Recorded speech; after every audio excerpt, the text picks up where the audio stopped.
Сәлем бердік достар, қалдарыңыз қалай? Бүгін біз мужской букетке арналған пшеница дайындаймыз. Ол үшін біз осындай фисташканы аламыз, пистолетімізді, стерженімізді алып аламыз. Стержен деген клей, да? Пистолеттің ішіне салатын клей. Соны алып аламыз. Мысалға мен бір кило ала салдым. Артығымен өйткені бүгін 5 болса, ертең уже 7 майда, оған артығымен алмасам, клиенттер бар нәрсені сұрайды, жоқ болса басқа біреуге кетіп қалады. Сіздер де сол мейрамнан алдын обязательно үлкен закуп жасап алыңыздар. Мейрам кезінде сізден деген кезінде мә деп бере салатындай. Бұл жұмысқа бастау оңай емес, шыдамдылық қажет. Қазір біз пшеницаны жасап жатыр қой шыдамдылықпен. Сіз маған қарап отырсыз да, сол сияқты шыдамдылық керек. Өйткені туысқандар жақтан давление болады. Ақшаны құрттың, қайда жіберіп жатсың, расходың қайда, доходың қайда деп отчет сұрайтын адамдар көп болады. Менің өзімнің жолдасым бар. Мен өзім ене көрмегем, но енеден беттер менде жолдасым бар. Так что ондай адамдар, жолдан тайдыратын адамдар көп болады. Ол адамдардың сөзіне қарамай, барлық тірліктеріңізді істей беріңіздер. Көздеріңіздің жасын бір сығып аласыздар да жасай беріңіздер. Әр мейрамның алдын обязательно закуп жасау керек. Өйткені бізде мейрамда мұрнының ұшына келген кезінде клиенттер звондайды. Осындай наличие бар ма? Мысалға, мен өзім көбінше клубника сұрайды. Клубника наличие бар ма? Ылғи да сұрайтыны клубника. Өйткені көп адам терік кезінде, өздеріңіз білесіздер, жаңадан түскен келін болса да, қыздары болса да подарка сыйлағысы келеді. Мысалға, осы бүгін ғана менен келіншегіне алып кетті да, туған күні өтіп кеткен екен, сол туған күнін кешірім ретінде алып кетті. Сол сияқты көп адамда әрқандай ситуация болады. Так, міне уже фисташка пшеницамыз уже дайын.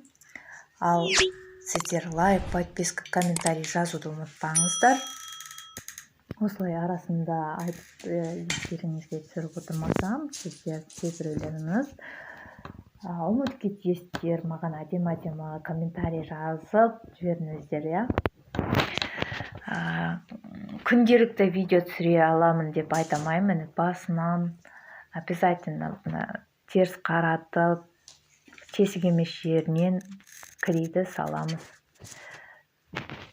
Күнделікті видео түсірем деп обещать етпеймін, но постараюсь ертерек салуға. Бұл видеоны салуымның себебі ертең 7 май қыздар әрқайсыңыз жолдастарыңызды, ағаларыңызды, інілеріңізді қуантуды шектемеңіздер ешқайсыңыз. Сіз берсеңіз, сізге Алла береді. Так что бұл бизнеске келем десеңіз, енді бұны бекерден бекер қарап жатқан жоқсыз ғой, да? Бәріне дайын болуыңыз керексіз. Давлениеге давить ететін туысқандар жақтан да барлық жағына дайын болуыңыз керексіз. Бұл жұмысқа негізі мынандай жалғыз басты аналар болса, или жалғыз басты пока үйленбеген тұрмысқа шықпаған қыздар болса, олардың нелері күшті кетеді енді. Өйткені миын жейтін күйеулері жоқ, енелері жоқ, басын қатыратын да. Поэтому мен уже пшеницаны образына көрсетіп жатырмын. Осылай жасалынады. Пшеница жоғары қарай тұрса, значит фисташканы жоғары қарай қаратып жасайсыздар. Міне уже 3-ші колосокты жасаймыз. 3-ші колосок кетті, бастаймыз. Сіз каналға лайк, подписка, комментарий жазуды ұмытпаңыздар. Мені видеом жоғалып кетпес үшін қоңырау шамын да басып қойуды ұмытпаңыздар. Міне уже басына ровно шықты бұл жолы. Білмеймін почему-то, сіздерге көрсету үшін мен бір асықтым.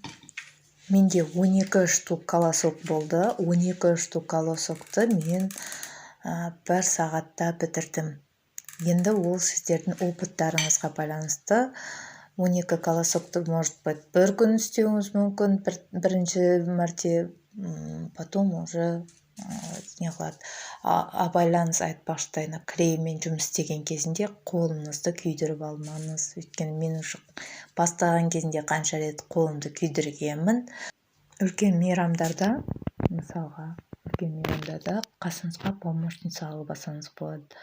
Болмаса, помощница туысқандарыңызды қонаққа шақырыңыз, кел қонаққа чай ішеміз деп жұмыс істетіп алыңыз. Бірақ менің бастамада менің көршім көмектескен. Алғысым шексіз, көршім болмаса мен осы жетістікке жетпес едім. Ал осындай көршілер сізге де бұйырсын деп, баршамыз осы видеоға лайк, подписка жасап, комментарий жазып, потом қоңыраушаны басуды ұмытпаңыздар. Сау саламатта болыңыз, аман болыңыз, отбасыңыз аман болсын, бала-шағаларыңыз аман болсын. Жандарым сау болыңыздар.